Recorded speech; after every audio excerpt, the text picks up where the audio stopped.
کیا मोहम्मद रिजवान पाकिस्तान की टीम के कैप्टेंसी से इस्तीफ़ा दे रहे हैं? इसके हवाले से क्या अपडेट है और वो मोहसिन नकवी के साथ क्यों मिलना चाह रहे हैं? उनके इस्तीफ़े या कप्तान बरकरार रखने का दारोमदार किन बातों पर है? और इस हवाले से ये रूमर्स भी हैं कि बाबर आजम को दोबारा वनडे टीम का कैप्टन बनाया जा सकता है। ये सूरत हाल दर हकीकत पैदा क्यों हुई है?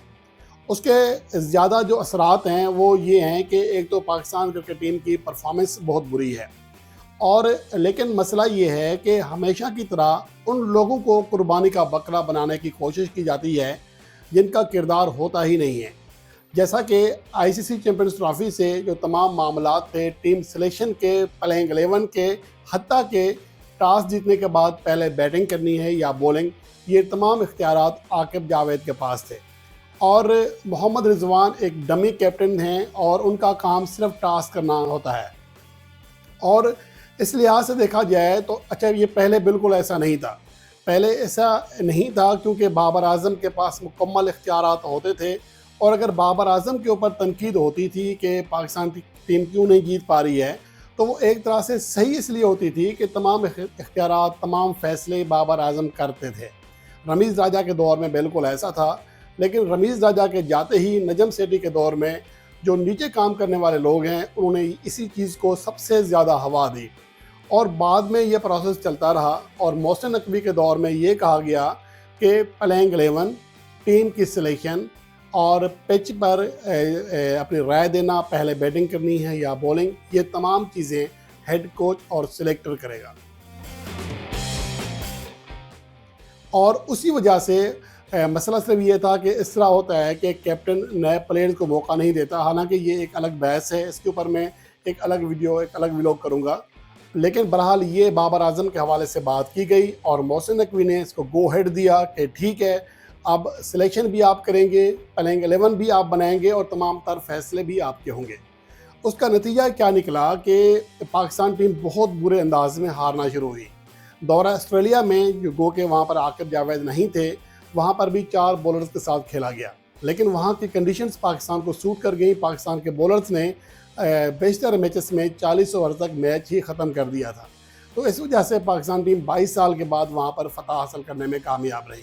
और साउथ अफ्रीका की कंडीशंस भी किसी हद तक पाकिस्तान के लिए, पाकिस्तान के बॉलर्स के लिए बेहतर रहीं, लेकिन जैसे ही एशियन कंडीशंस में आए तो 4 बॉलर के साथ खेलने का जो फार्मूला है वो बिल्कुल फ्लॉप हो गया।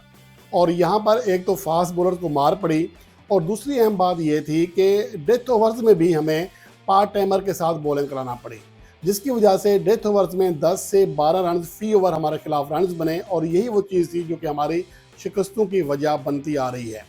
अब जो इतलात हैं कि न्यूजीलैंड के साथ जो पाकिस्तान का पहला वनडे मैच था, उसमें आकिब जावेद और मोहम्मद रिजवान के दरमियान बहुत ज़्यादा बहस हुई थी, यहाँ तक कि तलख कलामी तक बात चली गई थी, क्योंकि मोहम्मद रिजवान किसी भी तरह 4 बॉलर्स के साथ नहीं जाना चाह रहे थे। लेकिन आकिब जावेद ने यह फ़ैसला किया कि नहीं, हम 4 बॉलर के साथ जाएंगे, और जो बाकी 10 ओवर्स हैं वो सलमान अली आगा और इरफान खान नियाजी, जो कि इससे पहले पाकिस्तान के डोमेस्टिक मैचेस में भी रेगुलर बॉलिंग नहीं कराते हैं, उनसे कराने का फ़ैसला किया गया।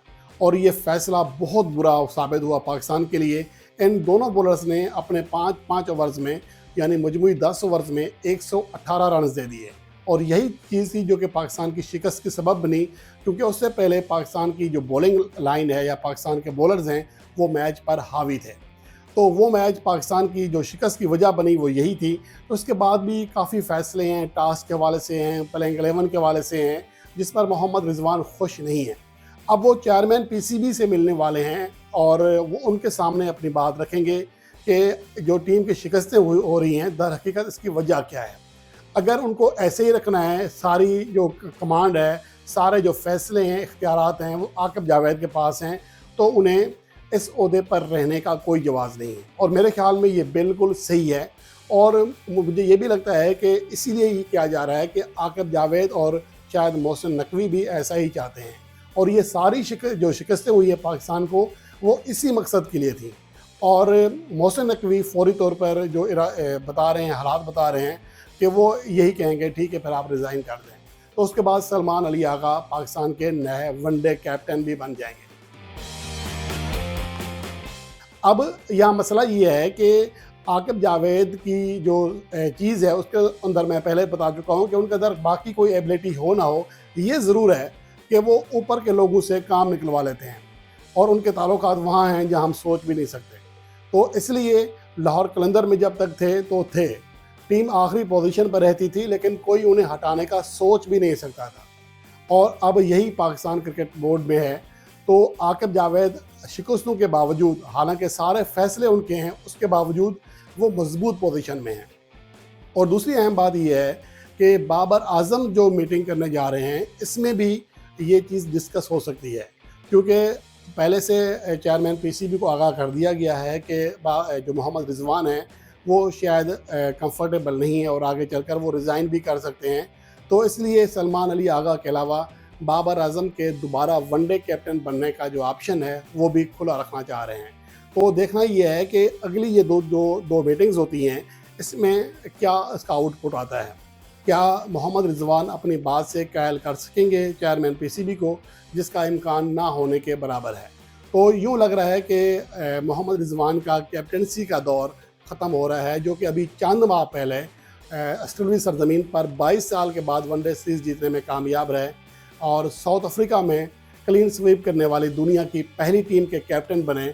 लेकिन उसके बावजूद किसी और के गलत फैसलों की वजह से जो पाकिस्तान टीम को शिकस्तें हुई हैं, उसकी वजह से मोहम्मद रिजवान को अपना ओहदा छोड़ना पड़ेगा। हालांकि ज़्यादा पुरानी बात नहीं है, ये सारे मुझ समेत जितने भी तजियाकार हैं या एक्स प्लेयर्स हैं वो भी यही कह रहे थे कि मोहम्मद रिजवान के अलावा best choice as a captain हमारे पास नहीं रही है जब बाबर आजम को हटाया गया था।